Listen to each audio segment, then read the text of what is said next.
ঘড়ির কাঁটা এখন সকাল 6:30 আর সকাল থেকে এত ঝড় উঠেছে। আগের দিনের ঝড়ে আমাদের বাড়ির উঠোনে যে জাম গাছটা ছিল সেই জাম গাছটা ভেঙে গেছে, কিছু ডাল ভেঙে পড়েই গেছে নিচে, আর কিছু ডাল ভেঙে ঝুলছে এখনো। তারই মধ্যে আজকে আবার ঝড় উঠেছে সকাল থেকে।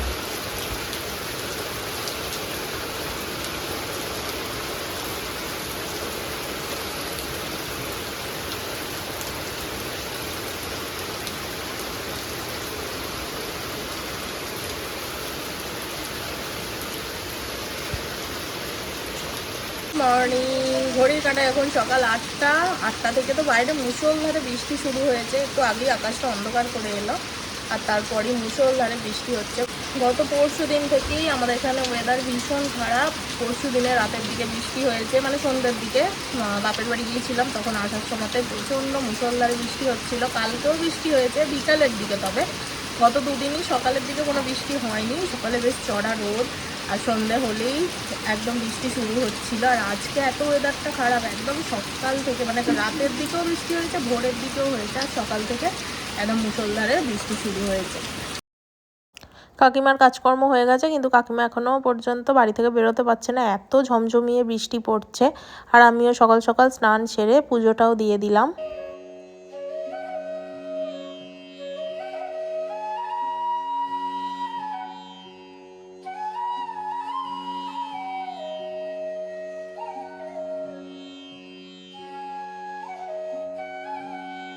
এই মুহূর্তে আর বৃষ্টি হচ্ছে না, কিন্তু ওয়েদারটা পুরো মেঘলা হয়ে রয়েছে।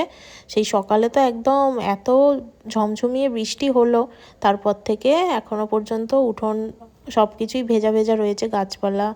আর আজকে এরকম মেঘলা ওয়েদারে ও বাড়িতে খিচুড়ি হচ্ছে।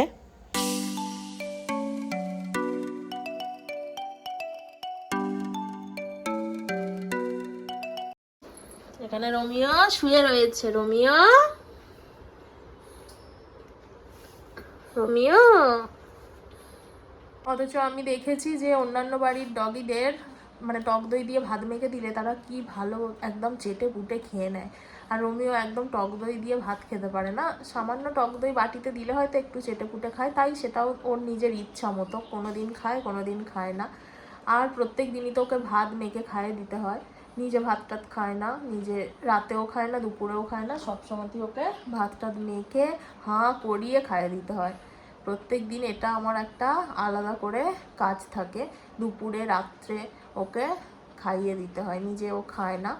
মাংসর টুকরো বা ডিম সিদ্ধ সকালের দিকে যখন দেওয়া হয় সেটাও নিজে খেয়ে নেয়, কিন্তু ভাতের সাথে মেখে দিলে আর নিজে কিছুতেই খাবে না, হাঁ করিয়ে খাইয়ে দিতে হবে। আমি দেখেছি আমাদের আশেপাশে যে বা ওকে যেখান থেকে নিয়ে এসেছি, তো সেই ডগিদের মানে একদম ভাত টাত মেখে একটা জায়গায় দিল, তারা একদম চেটে ফুটে খেয়ে পরিষ্কার করে ফেললো, কিন্তু রোমিও একদম নিজে খেতে পারে না। আর এখন চুপচাপ শান্ত হয়ে ঘুমোচ্ছে, কিন্তু একটা অচেনা মানুষ এক্ষুনি যদি আমার দরজায় এসে কলিং বেলটা বাজায়, ও ওকে আর রাখা যাবে না, মারাত্মক চেঁচামেচি করবে। রোমিও খুব ভালো, খুব শান্ত, কিন্তু অচেনা মানুষজন এলে প্রচণ্ড চেঁচাতে শুরু করে। কে এলো দেখ তো। এর আগে তো একটা আসন করছিলাম, সেই আসনটা শেষ হয়ে গেছে, তারপর এখন এই আসনটা শুরু করেছি। এই আসনটা মোটামুটি এখনো করতে অনেক দিনই টাইম লাগবে। এখন একটুখানি আসনই করব। আর রমি এখন উঠে পড়লো। চলো, কোথায় যাবে? বাইরে এসো, এসো বাইরে নিয়ে যাই, চলো। যাবে? আসো, চলে আসো। যাবে না?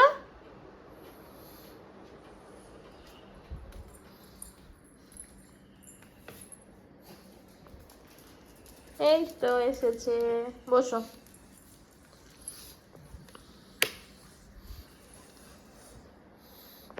তোমাদেরকে দেখাই পয়লা বৈশাখে কিছু শপিং করা হয়েছে। তো এই একটা ব্ল্যাক কালারের নাইটি নিয়েছি, আর একটা এই যে দুটো নাইটি, আর এই বেড কভারের সেটটা কিনেছি।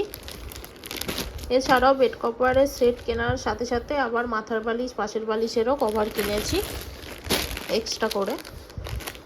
আরও এখনও কেনাকাটা করতে কিছু বাকি রয়েছে।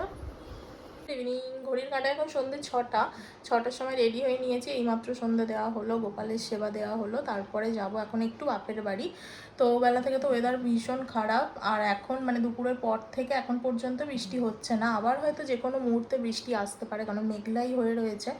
যাই হোক, 2-3 দিন তো বাপের বাড়ি যাওয়া হয়নি, সেই জন্যেই আজকে ভাবলাম যে বৃষ্টি হলেও একটুখানি যাই, কাছাকাছি তো, আর একটু রাত হলেও অসুবিধা নেই, বাড়ি ফিরতে পারবো। আর খুব একদম না ফিরতে পারলে তখন থেকে যাওয়ার কথা ভাববো। যাই হোক, চলো বেরিয়ে পড়ি।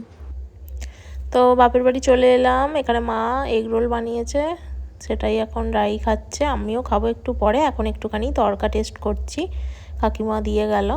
তো তারপরে আমাদের এখন ইলেকট্রিক চলে গেছে, মানে এত পরিমাণে ঝড় উঠেছে। শুধু আমি যেটুকু টাইম এসছি বিকেল থেকে, ওইটুকু টাইমই খালি ঝড় বৃষ্টি, কিছু হয়নি। আর তারপরে এত ঝড় উঠেছে, আর বাইরে প্রচণ্ড জোরে বৃষ্টিও শুরু হয়েছে।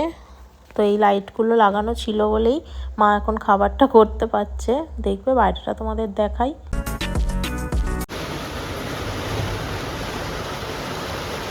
যাই হোক, ভিডিওটা এখানেই শেষ করছি। খুব শীঘ্রই দেখা হবে নতুন একটা ব্লগে। Good night.